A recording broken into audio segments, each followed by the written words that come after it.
மகாபிரிவாசனம்.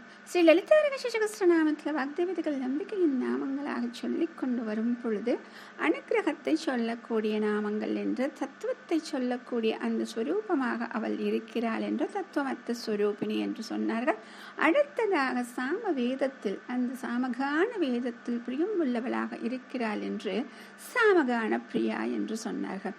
இப்பொழுது சொல்லக்கூடிய ஒரு நாமம் ஓம் சோம்யாயை நமஹ.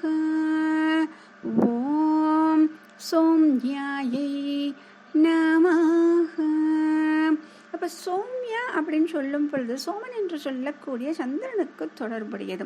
சந்திரனை போன்றவளாகவே அப்படியே அவளைப் போலவே சந்திரனை போலவே இவளும் இருக்கிறாள்.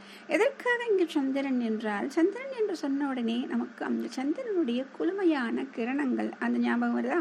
அப்ப சந்திரன் நல்ல ஒரு குளுமையான கிரணங்களை கொடுப்பவனாக இருக்கிறான். அதனால என்ன ஆகும்? மனதுக்கு ஒரு ஹிதம் கிடைக்கிறது, மனதுக்கு ஹிதத்தை கொடுப்பவனாக இருக்கிறான். ஆக அம்பிகையும் சந்திரனை போல மனதுக்கு ஹிதமானவளாக இருப்பவள். இன்னொன்று சோமன் அப்படின்னு சொன்னா ச உமா அப்படின்னு சொல்லிட்டு அந்த பதத்தை பிரிக்கலாமா. அப்போ உமையுடன் கூடிய பரமேஸ்வரன், அந்த பரமேஸ்வரனை சார்ந்தவள் அப்படின்னு சொல்றது. அடுத்தது பச்சை கற்பூரத்தை சொல்வதற்கு சோமன் அப்படின்னு சொல்றது. ஆக பச்சை கற்பூரத்தை போல குளிர்ச்சியை தருபவள். அடுத்தது சோம யாகத்துக்கு சொல்றதும் இதுதான். அப்ப சோம யாகத்தில் பக்தி உள்ளவளாக இருக்கிறாள். அடுத்தது இங்க சொல்லும் பொழுது தீர்காயுஷ்மான் பவ அப்படின்னு நம்ம சொல்லுவோம் இல்லையா?